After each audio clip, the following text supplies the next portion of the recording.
I will confess, I listened to Dr. Oz and my mind is kind of starting to wander. I'm like, I don't know. I lost my focus a lot while he was talking. But when Fetterman talked, it was like, he had my full attention, right? You were like, oh my God, I don't know if he's going to make it. Is he going to make it? And many times he did not make it.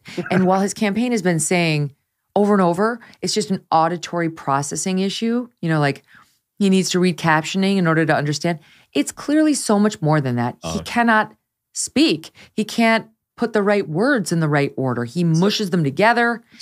We did put together a little highlight reel for the audience who did not sit around watching that thing last night. Here's some of it. Hi, good night, everybody. You know, he has never met an an oil company that he doesn't swipe right about. It's about supporting and helping, you know, young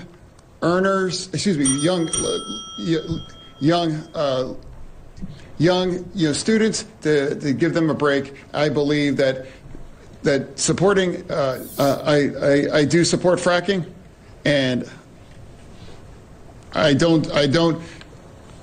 support fracking, and I stand and I do support fracking. It's just the same way university for degrees as well too. But going to those kind of vocational schools, able to create a career to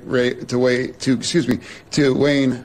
Reach a lot of high salary, and again, supporting to reduce those costs are critical too. I want to look into the face of every woman in Pennsylvania. I believe if my doctor believes that I'm fit to serve, and that's what I believe is appropriate, they all believe that I'm ready to be served. We can't be held, ransom to somebody like Russia. I made the opportunity to defend our community as the chief law enforcement officer there. Everybody in Braddock, an overwhelmingly majority community of black community, and I've always believed that the choice believes women and their doctors. And again, it's the Oz rule. He's on TV and he's lying. I never supported any of that thing. His family's company was levied the largest fine for immigration hiring of immigrant illegals. Oh my goodness. This is more than just auditory processing. Yeah. I think that much is clear from the debate last night. This guy has a whole host of problems beyond his performance last night, by the way, and we'll get into all that, I'm sure, in the course of the conversation. But I mean, just listening to him, it was just stunning. The only thing that went right for John Fetterman was the merciful chime of the time bell. Yeah. You know, I mean, it's just like a boxer being saved by the bell. Yeah. I think his whole campaign team, his wife, everyone around him, the Democrat Party in Pennsylvania should all be ashamed that they're allowing this to continue. This is not fair to do to him.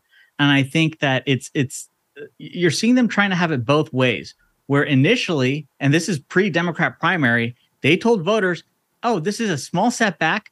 Everything will be right as rain. He's going to be totally normal, in very short order. And now they're trying to keep saying that, oh, it's ableism, to try to bring up the fact that he's very clearly incapable of he needs to be focused on recovery. See, but being a senator. Yeah. I think this is on him. I think this is on Fetterman himself and his wife for continuing this spectacle. When he had this stroke right before the primary or then after the primary, he could have bowed out of this race. They had until August. There was a deadline in August where his name would be on the ballot regardless. That was the deadline. They had plenty of time to make this decision, and John Fetterman decided to stay in the race. Yeah, I kind of agree with that, right? I mean, my knee jerk when you watch something like that is to feel sympathetic for somebody who clearly has undergone something. Yeah, right? I mean, it was hard to watch. It was very, very hard to watch. But I have absolutely no sympathy when we spent an entire summer, his campaign and the Democratic Party, telling the people of Pennsylvania and across the country, this guy doesn't have a problem at all, right? He's just he's right as rain. He's getting better every day. Everything's going to be great.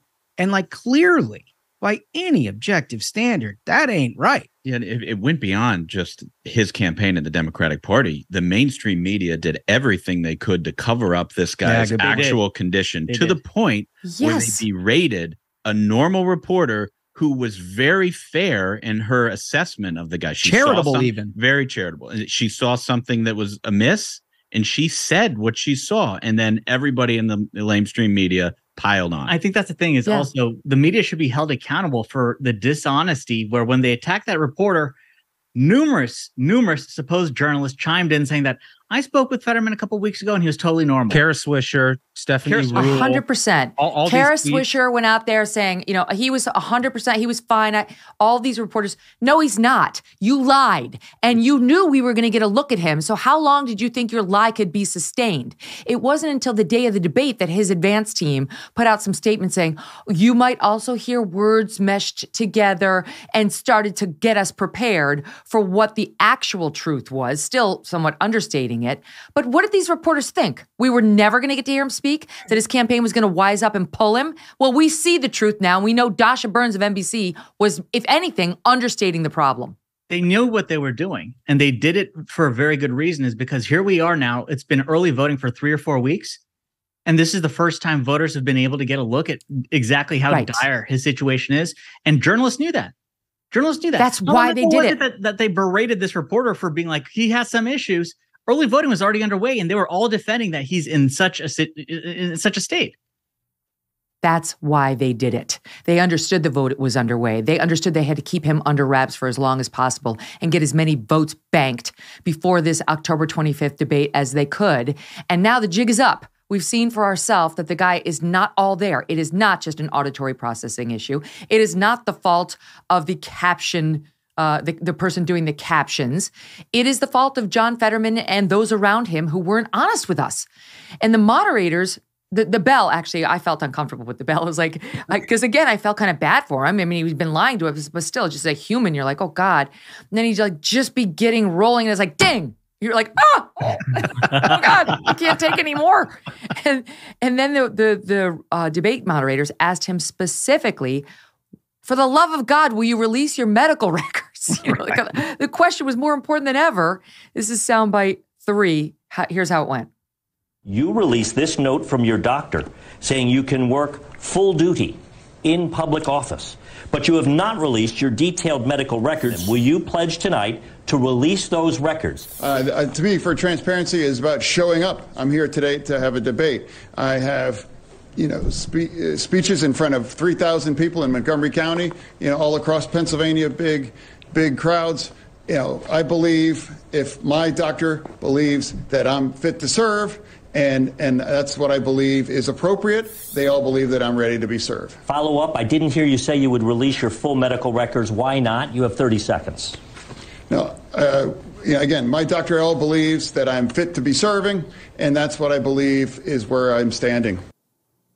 Oh my God, you guys.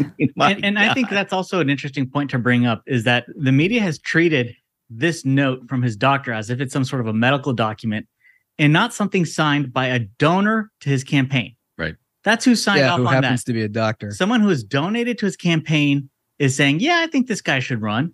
And journalists with no question are like, okay, that's a medical document now. I got a couple of observations about this. First of all, like, hats off to Oz here, right? Because look, I've been around a lot of debates. They're all sort of difficult to figure out how you interact with the opposition, depending on who they are and what their attacks are likely to be. But like, I don't know what he expected, because they've not been in the same room. I don't know what he expected to see. But like, as this disaster is unfolding next to him, he's very professional, keeps it to the camera, makes no observations about the self-immolation that's happening next to him, sticks on the issues, and it just sort of drives a point. That's a tough thing to do. I mean, that takes an awful lot of just sort of restraint. Great. Yeah, total restraint. It's like driving down the highway and there's a car pulled over to the side that's lit on fire, and you have to keep your eyes on the road. Yeah, Yeah. That's what's happening there. He had to do it because he would have looked like such a prick, bully, if he even commented on it. And he didn't need to. That's the thing. It was so in your face. He did the smart move by like, I'm not going to touch it. People will see it on their own. If you're like me, you're getting a little scared, a little bit more concerned about the future. The market's all over the place. The inflation levels are at their highest in 40 years. Interest rates are skyrocketing. Market experts are using terms like recession, economic hurricane, even unprecedented. If you want to protect your future, call a precious metal dealer I trust, American Hartford Gold. They can show you how to protect your savings and retirement accounts by diversifying your portfolio with physical gold and silver. All it takes to get started is a super short phone call, and they will have physical gold and silver delivered right to your door or inside your IRA or 401k. And they keep it simple. They are the highest rated firm in the country with an A+ rating from the Better Business Bureau and thousands of satisfied clients. And as an exclusive offer for my fans, if you call them right now, they will give you up to $1,500 of free silver and a free safe on qualifying orders too. Don't wait, call them now. Call 866-518-2955.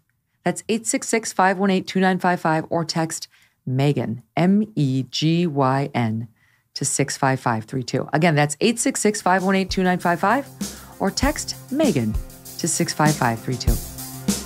Hey, thanks so much for watching. If you like what you just saw, hit the subscribe button for more clips and full episodes.